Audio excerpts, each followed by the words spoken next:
Assalamualaikum warahmatullahi wabarakatuh. Perkenalkan, nama saya Hermawati dari Prodi Akuntansi. Untuk tugas ujian tengah semester pengantar ekonomi makro akan saya presentasikan tentang pendapatan nasional.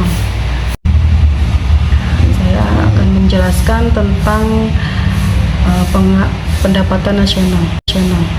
Konsep dasar pendapatan nasional. Pendapatan nasional adalah keseluruhan jumlah pendapatan yang diperoleh semua masyarakat yang tinggal di suatu negara dalam kurun waktu tertentu atau biasa dalam waktu 1 tahun. Pendapatan nasional adalah nilai barang dan jasa akhir berdasarkan harga pasar yang diproduksi oleh sebuah perekonomian dalam satu periode dengan menggunakan faktor produksi yang berada dalam wilayah perekonomian tersebut. Manfaat penghitungan pendapatan nasional ada 4. 1. Mengetahui struktur perekonomian suatu negara. 2. Membandingkan perekonomian antar negara. 3. Untuk mengetahui perkembangan perekonomian dari tahun ke tahun. 4. Sebagai pedoman bagi pemerintah untuk mengambil kebijakan yang berkaitan dengan perekonomian ekonomi nasional. Faktor yang mempengaruhi pendapatan nasional ada 3, yaitu 1. Kualitas sumber daya manusia. Tenaga yang unggul dan memiliki kompetensi sesuai dengan bidang kerjaannya dapat menerima upah yang lebih tinggi. 2.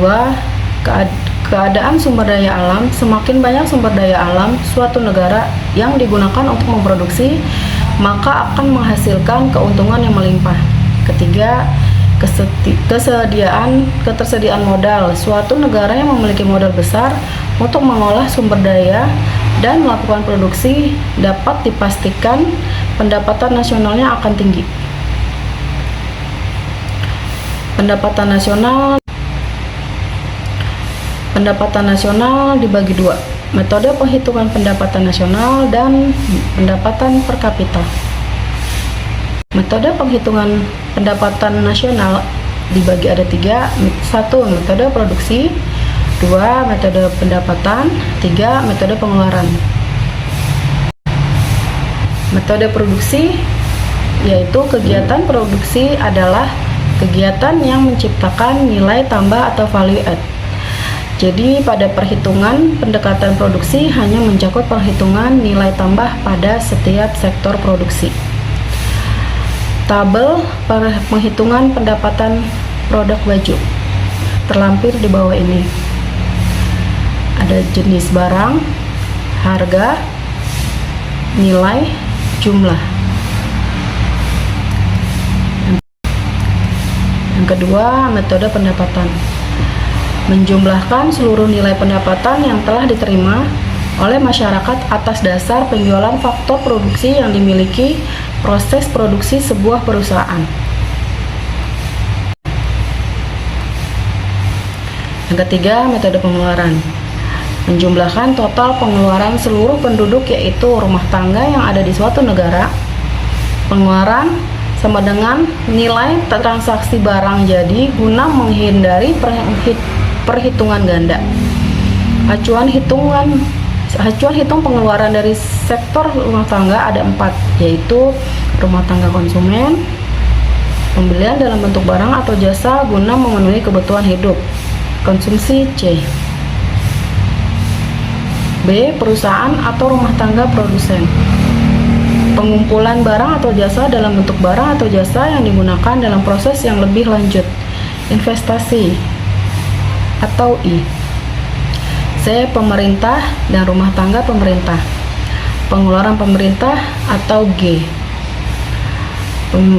Belanja pemerintah dalam konsumsi seperti penambahan peralatan kantor, gaji pegawai. Belanja pemerintah sebagai investasi seperti pembangunan sarana publik, jalan, jembatan, pelabuhan, dan lain-lain. D. Rumah tangga luar negeri. Ekspor bersih atau net ekspor.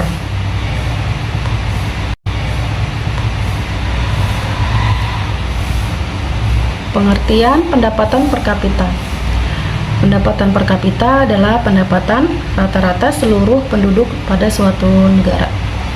Secara umum, pendapatan per kapita adalah suatu parameter terkait ke tingkat kesejahteraan dan kemakmuran pada suatu negara, karena nilai diperoleh dari pendapatan rata-rata masyarakat yang berada pada negara tersebut.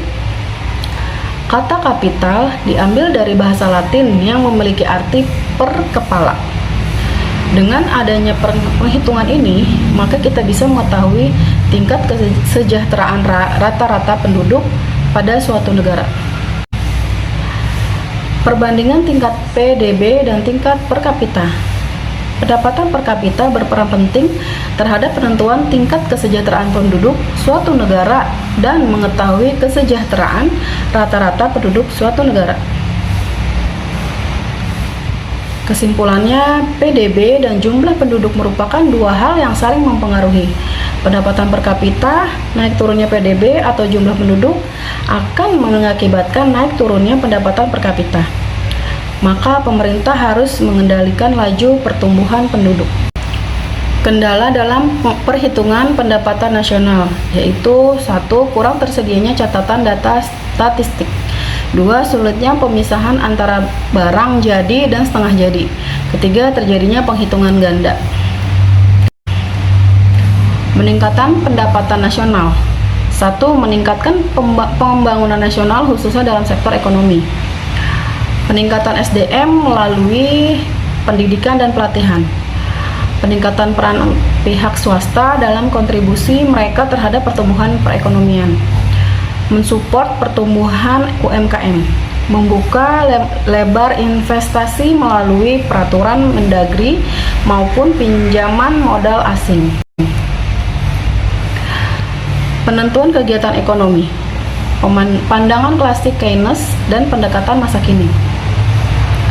Walaupun di dalam zamannya ahli-ahli ekonomi klasik selalu juga dijumpai pengangguran yang cukup serius di berbagai negara, keyakinan tersebut masih tetap belum mengalami perubahan sehingga John Maynard Keynes mengungkapkan kritik-kritik terhadap pandangan itu dalam bukunya The General Theory of Employment, Interest and Money. Di dalam buku itu Keynes mengemukakan kritik-kritik terhadap pandangan klasik mengenai kemampuan mekanisme pasar untuk menciptakan penggunaan tenaga kerja penuh. Menciptakan suatu teori baru yang menjelaskan tentang faktor-faktor yang menentukan tingkat kegiatan ekonomi dan tingkat penggunaan tenaga kerja. Teorinya ini merupakan landasan utama dari analisa makroekonomi yang ada pada masa kini. Pandangan ahli ekonomi klasik. Menurut pendapat ahli-ahli ekonomi klasik, dalam suatu perekonomian yang diatur oleh mekanisme pasar, tingkat penggunaan tenaga kerja penuh akan selalu tercapai. Pandangan ini didasarkan kepada keyakinan bahwa di dalam perekonomian tidak akan terdapat kekurangan permintaan.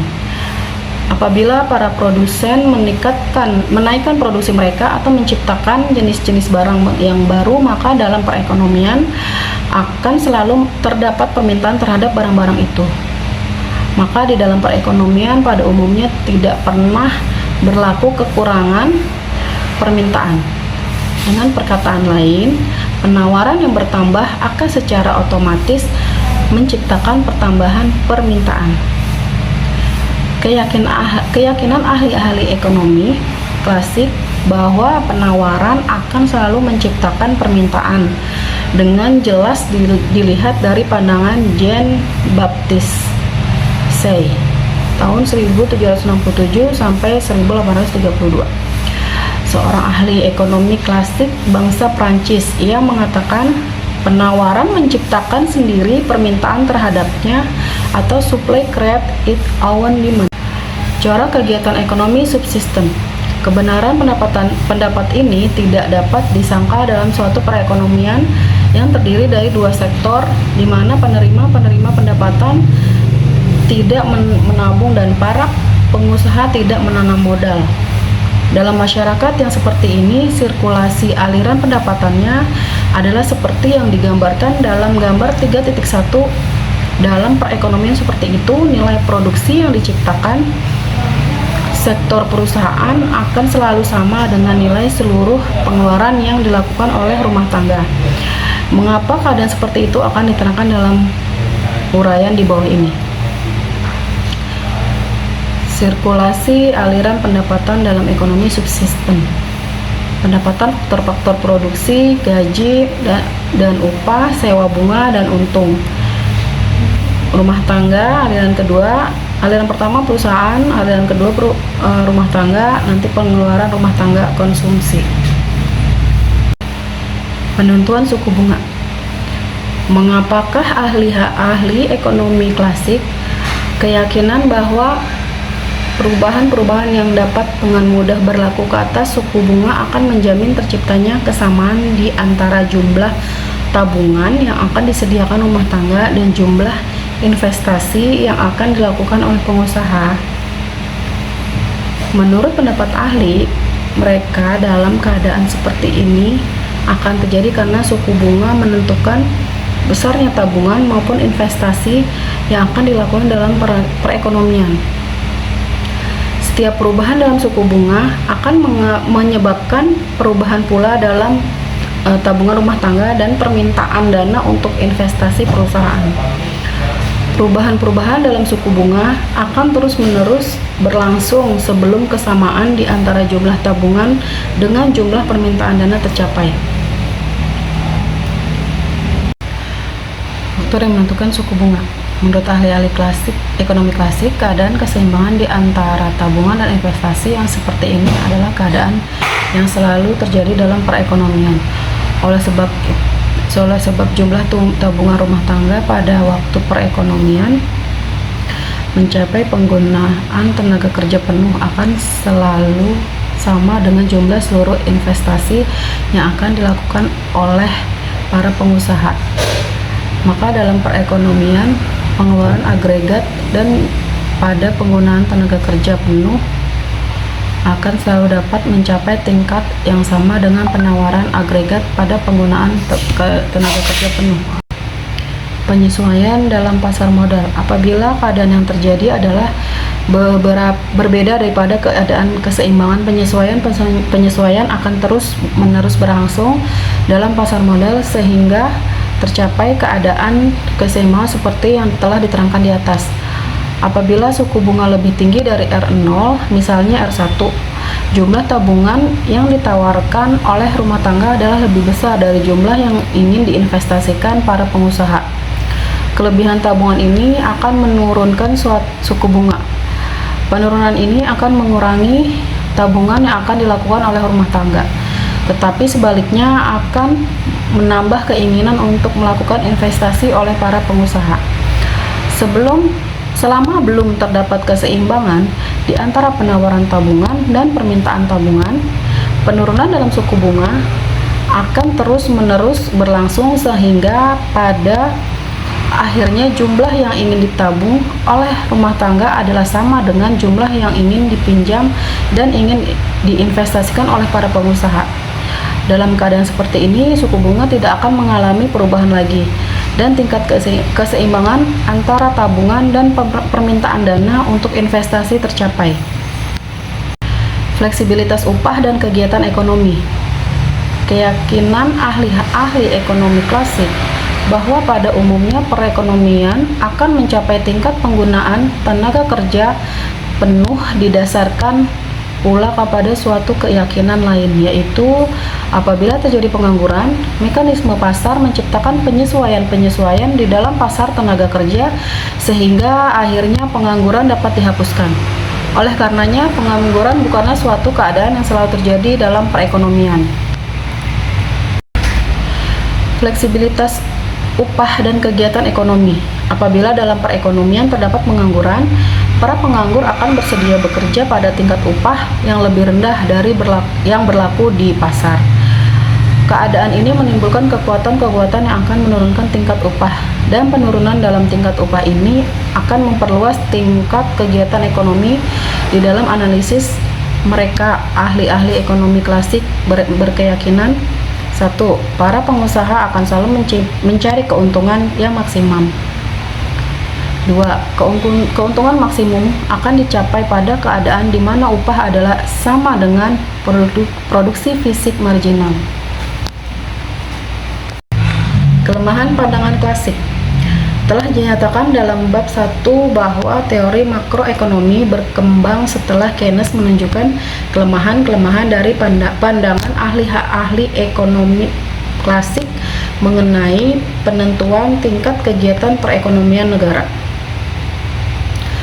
Sebagai alternatif, Keynes mengemukakan suatu pandangan lain mengenai proses penentuan tingkat kegiatan ekonomi dalam suatu negara.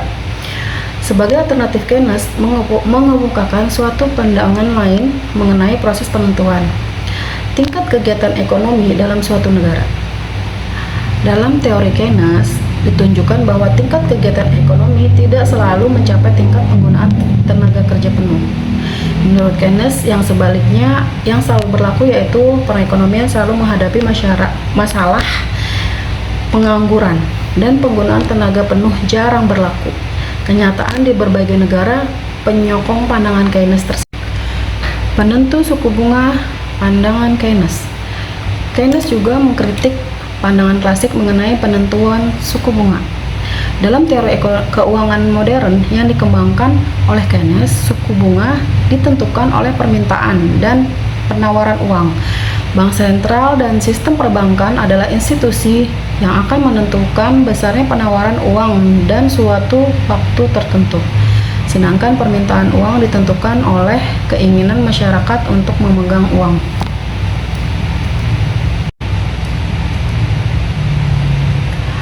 Tingkat upah dan kegiatan ekonomi. Seperti telah diterangkan di dalam analisis klasik, diyakini bahwa tingkat upah dapat mengalami perubahan-perubahan dan ini merupakan faktor lain yang akan menjamin tercapainya tingkat penggunaan tenaga penuh. Keynes juga mengkritik pendapat ini dan selanjutnya menunjuk bahwa dari sudut kenyataan yang terdapat dalam masyarakat dan dari sudut teori, pendapat itu tidak benar. Kalau dibandingkan pendapat ahli-ahli klasik itu dengan kenyataan yang sebenarnya ada dalam suatu perekonomian modern, akan dapat dilihat bahwa tingkat upah dihapuskan. Dalam perekonomian modern, terdapat persatuan-persatuan pekerja yang selalu mempertahankan dan memperjuangkan perbaikan nasib para pekerja.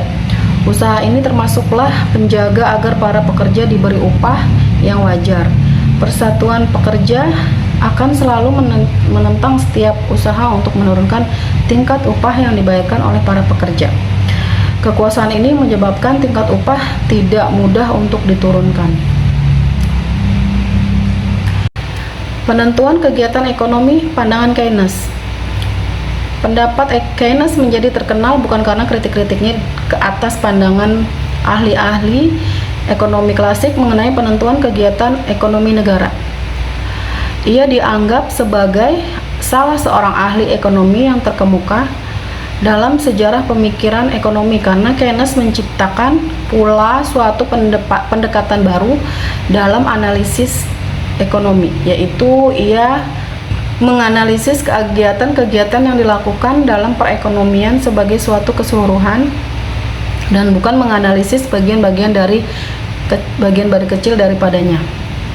Dan yang lebih penting lagi, Keynes mengemukakan suatu teori yang menggambarkan tentang bagaimana tingkat kegiatan ekonomi dalam suatu negara ditentukan dan faktor-faktor yang menentukan tingkat kegiatan ekonomi tersebut. Pandangannya tersebut sangat berbeda dengan pandangan ahli-ahli ekonomi klasik. Peranan permintaan agregat dalam kegiatan ekonomi. Analisis Keynes menunjukkan tentang pentingnya peranan dari pengeluaran agregat ke atas jumlah barang dan jasa yang akan diproduksi oleh sektor perusahaan di dalam penentu tingkat kegiatan ekonomi. Ini berarti analisis Keynes lebih banyak memperhatikan aspek permintaan, yaitu menganalisis mengenai peranan dari permintaan berbagai golongan masyarakat di dalam menentukan tingkat kegiatan ekonomi yang akan dicapai oleh suatu perekonomian. Peranan permintaan agregat dalam kegiatan ekonomi. Pada hakikatnya, analisis itu berpendapat bahwa tingkat kegiatan ekonomi negara ditentukan oleh besarnya permintaan efektor, yaitu permintaan yang disertai oleh kemampuan untuk membayar barang dan jasa yang diminta tersebut yang ada dalam perekonomian. Bertambah besar permintaan efektif yang ada dalam perekonomian, bertambah besar pula tingkat produksi yang akan dicapai oleh sektor perusahaan. Keadaan ini dengan sendirinya akan menyebabkan pertambahan dalam tingkat kegiatan ekonomi, pertambahan penggunaan tenaga kerja, dan pertambahan penggunaan faktor-faktor produksi. Analisis Keynes merupakan suatu analisis jangka pendek. Ini berarti analisisnya memisalkan bahwa jumlah maupun kemampuan dari faktor-faktor produksi mengalami pertambahan. Oleh sebab itu, apabila kegiatan ekonomi bertambah tinggi dan lebih banyak faktor-faktor produksi yang digunakan, pengangguran tenaga kerja dan faktor-faktor produksi lainnya akan berkurang. Penentu-penentu pembelanjaan agregat. Dalam analisisnya Keynes membagikan permintaan agregat kepada dua jenis, pengeluaran konsumsi oleh rumah tangga dan penanaman modal oleh para pengusaha. Dalam analisis makroekonomi yang ada sekarang, pengeluaran agregat dalam perekonomian meliputi pula pengeluaran pemerintah dan ekspor. Dengan demikian, pengeluaran agregat dapat dibedakan menjadi kepada 4 komponen: konsumsi rumah tangga, investasi perusahaan, pengeluaran pemerintah, dan ekspor. Kita bahas konsumsi rumah tangga. Pengeluaran konsumsi yang dilakukan oleh seluruh rumah tangga dalam perekonomian tergantung kepada pendapatan yang diterima oleh mereka. Makin besar pendapatan mereka, makin besar pula pengeluaran konsumsi mereka. Sifat penting lainnya dari konsumsi rumah tangga adalah hanya sebagian saja dari pendapatan yang mereka terima yang akan digunakan untuk pengeluaran konsumsi. Oleh Keynes, perbandingan di antara pengeluaran konsumsi pada suatu tingkat pendapatan tertentu dengan pendapatan itu sendiri dinamakan kecondongan mengkonsumsi. Selanjutnya kita bahas investasi penanaman modal.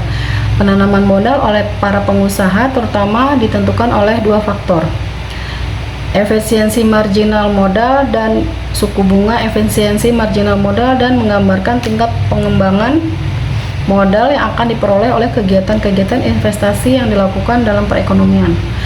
Apakah seseorang pengusaha akan menanam modal atau membatalkannya tergantung kepada sifat hubungan di antara efisiensi modal marginal atau tingkat pendapatan minimal dari penanaman modal yang akan dilakukan dengan suku bunga.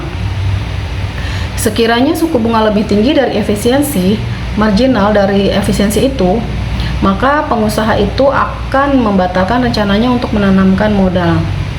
Seorang pengusaha baru akan menanamkan modal apabila hasil dari investasinya lebih tinggi dari suku bunga.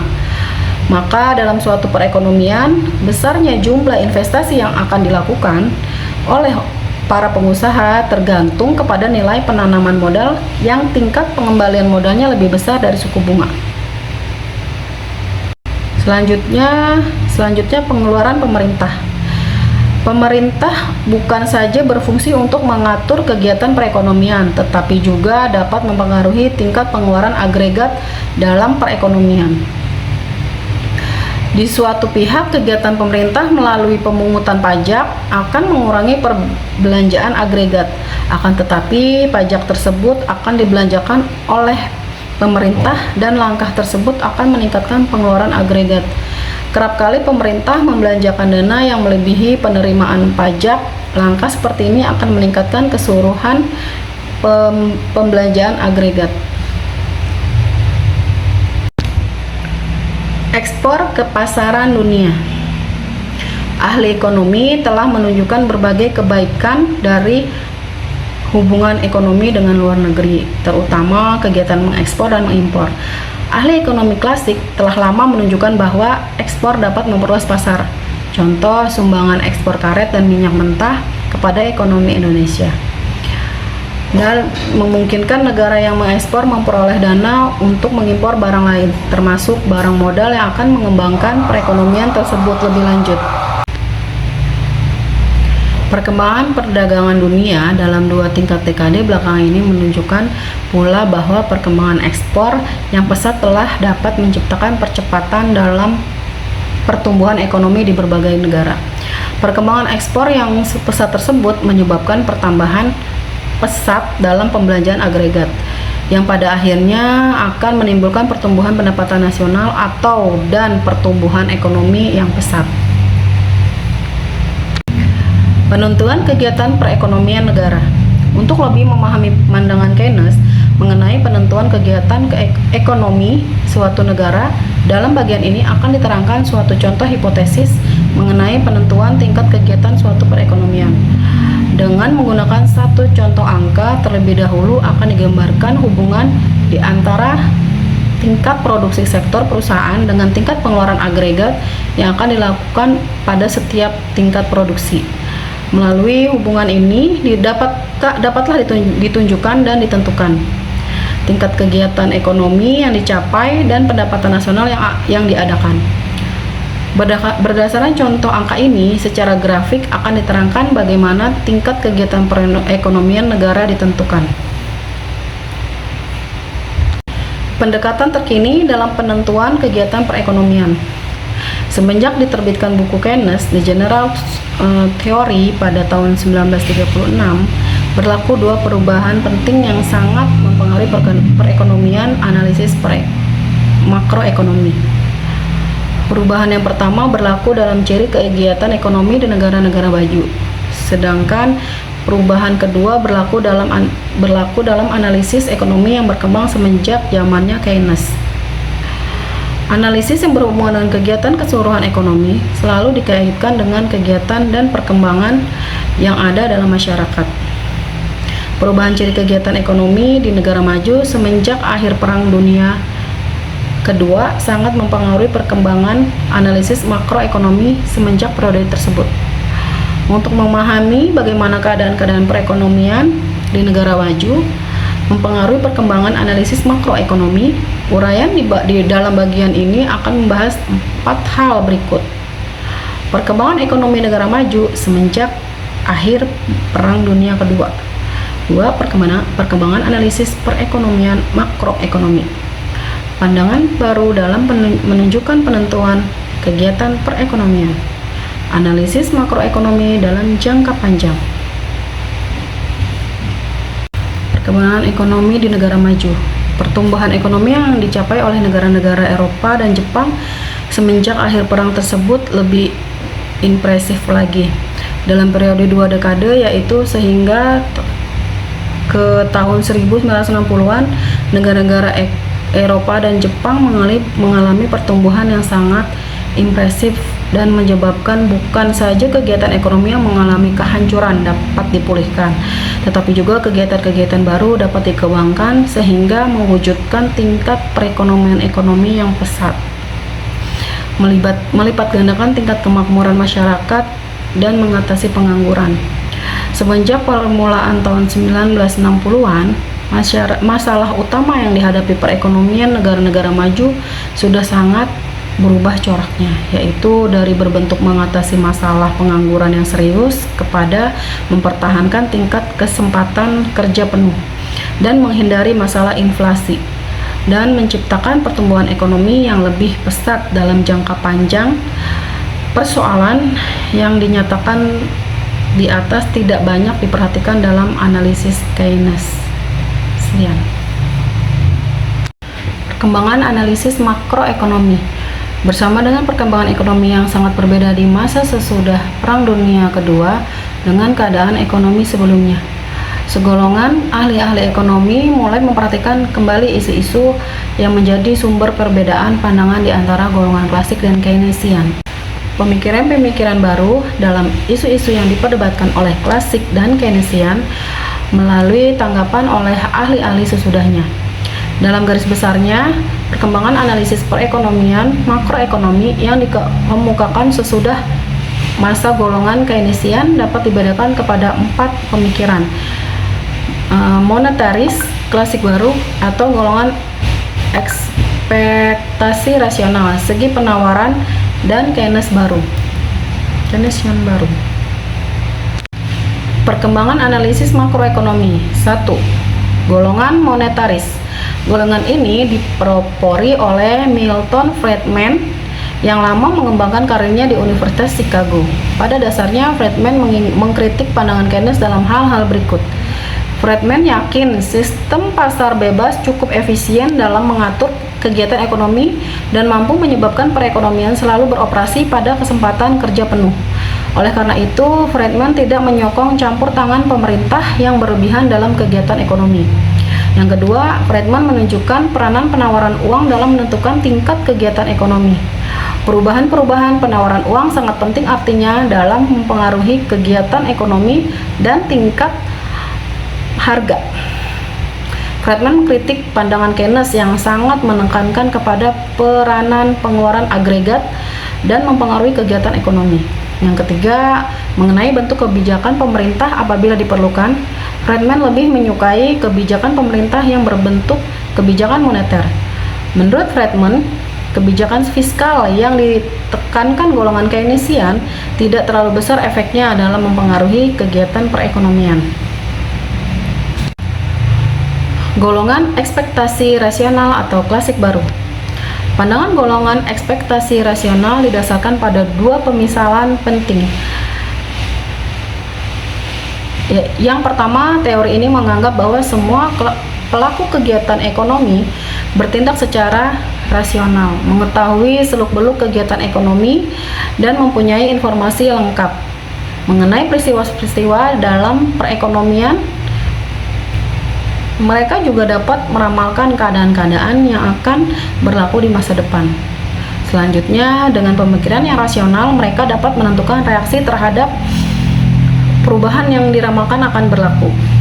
Akibat dari pemisalan ini, teori ekspektasi rasional mengembangkan analisisnya berdasarkan prinsip-prinsip yang terdapat dalam teori mikroekonomi yang juga bertitik tolak dari anggapan bahwa pembeli, produsen, dan pemilik faktor produksi bertindak secara rasional dalam menjalankan kegiatannya. Ekonomi segi penawaran, walaupun berkembang pada waktu yang bersamaan dengan teori ekspektasi rasional, ekonomi segi penawaran atau supply side economic dikembangkan oleh ahli ekonomi yang berbeda. Pandangan yang mengembangkan pemikiran mengenai segi penawaran datangnya bukan dari kalangan akademis, tetapi oleh penasehat-penasehat ekonomi dalam pemerintah Ronald Reagan yang terpilih oleh Presiden Amerika Serikat pada tahun 1980. Munculnya pemikiran ekonomi segi penawaran didorong oleh perkembangan penting yang berlaku dalam tahun 1970-an dan permulaan tahun 1980-an. Faktor yang pertama adalah berlakunya stagflasi di dalam tahun 1970-an di berbagai perekonomian negara industri. Pada dasarnya, kebijakan-kebijakan ekonomi segi penawaran bertujuan untuk mempertinggi efisiensi kegiatan perusahaan sehingga kegiatan ekonomi dapat ditingkatkan. Pendapatan nasional real dan kesempatan kerja bertambah dan tingkat harga dapat distabilkan. Golongan Keynesian baru. Segolongan ahli ekonomi masih belum dapat menerima pandangan-pandangan yang mengkritik pemikiran Keynesian dan masih tetap yakin akan kesesuaian pandangan Keynes yang utama. Pemikir ekonomi yang masih tetap memberi sokongan kepada pandangan Keynesian digolongkan pada mazhab Keynesian baru.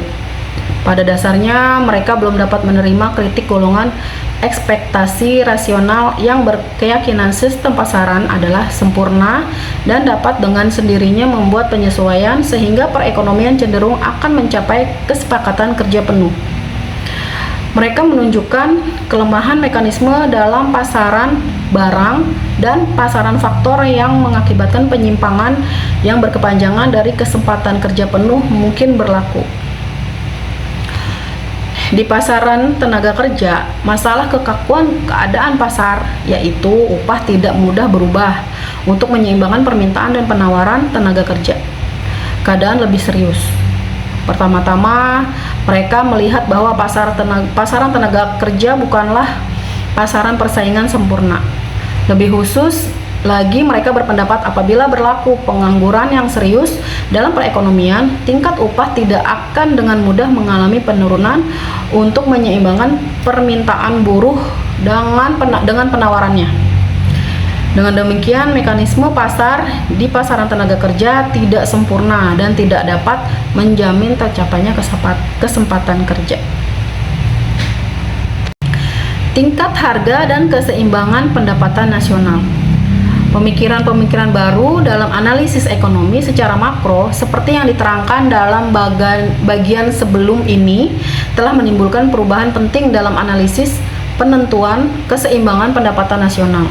Analisis keseimbangan Keynesian yang menunjukkan peranan pengeluaran agregat dalam menentukan tingkat pendapatan nasional mempunyai dua kelemahan penting, yaitu satu, analisis tersebut tidak memperhatikan efek perubahan tingkat harga terhadap keseimbangan pendapatan nasional. Yang kedua, dalam menentukan keseimbangan, analisis Keynes tidak memperhatikan penawaran agregat, yaitu sikap para pengusaha dalam perekonomian dalam menghasilkan barang dan menjualkan ke pasar. Tingkat harga dan keseimbangan pendapatan nasional. Perkembangan analisis makroekonomi sesudah zamannya Keynes, di samping mengkritik pandangan Keynes, telah mengembangkan pula analisis keseimbangan pendapatan nasional yang memperbaiki kedua kelemahan tersebut. Dalam analisis itu digunakan kurva permintaan agregat atau agregat demand atau kurva AD dan kurva penawaran agregat atau agregat supply atau kurva AS. Ciri kurva AD. Kurva AD menerangkan hubungan di antara tingkat harga umum dalam perekonomian dan perbelanjaan yang akan dilakukan dalam perekonomian. Nilai perbelanjaan tersebut ditentukan oleh dua faktor berikut. Satu, nilai pengeluaran agregat atau AE. Seperti telah diterangkan, pengeluaran agregat ditentukan oleh 4 komponen perbelanjaan: konsumsi rumah tangga, pengeluaran pemerintah, investasi, dan ekspor neto. Pengeluaran tersebut sangat erat kaitannya dengan pendapatan nasional, yaitu semakin tinggi pendapatan nasional, semakin tinggi pula pengeluaran agregat.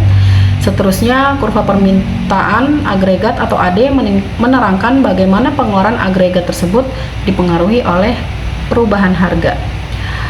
Permintaan dan penawaran uang akan menentukan suku bunga. Seterusnya, suku bunga akan menentukan tingkat investasi yang akan dilakukan dalam perekonomian. Sedangkan investasi merupakan satu komponen dari pengeluaran agregat. Pengeluaran agregat melalui rangkaian peristiwa tersebut, perubahan MD dan MS, menimbulkan perubahan suku bunga, menimbulkan perubahan investasi, menimbulkan perubahan pengeluaran agregat. Pertumbuhan ekonomi. Perhatikan, ahli-ahli ekonomi dalam persoalan pertumbuhan ekonomi telah berkembang. Akan tetapi, sampai di mana persoalan tersebut diperhatikan berubah dari waktu ke waktu. Sebelum masa Adam Smith, berarti sebelum zamannya mazhab klasik, isu mengenai bagaimana mewujudkan pertumbuhan ekonomi telah mulai diperbincangkan. Buku Adam Smith, The World of Nations, banyak menguraikan persoalan-persoalan yang berhubungan dengan pertumbuhan ekonomi. Sebelum menerbitkan buku Keynes, Schumpeter, seorang ahli ekonomi dari Austria, sangat terkenal karena bukunya yang berjudul The Theory of Economic Development. Sesudah penerbitan buku itu, buku Keynes, teori Harold Domar mengenai syarat untuk mencapai pertumbuhan ekonomi yang teguh melengkapi analisis Keynes. Perhatian yang lebih besar mengenai pertumbuhan ekonomi mulai berlaku semenjak 1950-an. Teori-teori yang berkembang merupakan lanjut dan pendalaman terhadap pandangan klasik mengenai pertumbuhan ekonomi. Dalam uraian mengenai teori klasik telah ditunjukkan bahwa menurut pendapat mereka, tingkat kegiatan atau yang selalu mencapai tingkat kesempatan kerja penuh, dan pendapatan nasional ditentukan oleh faktor-faktor produksi yang tersedia. Demikian presentasi ini saya sampaikan. Atas kurang dan lebihnya saya mohon maaf. Saya ucapkan terima kasih. Assalamualaikum warahmatullahi wabarakatuh.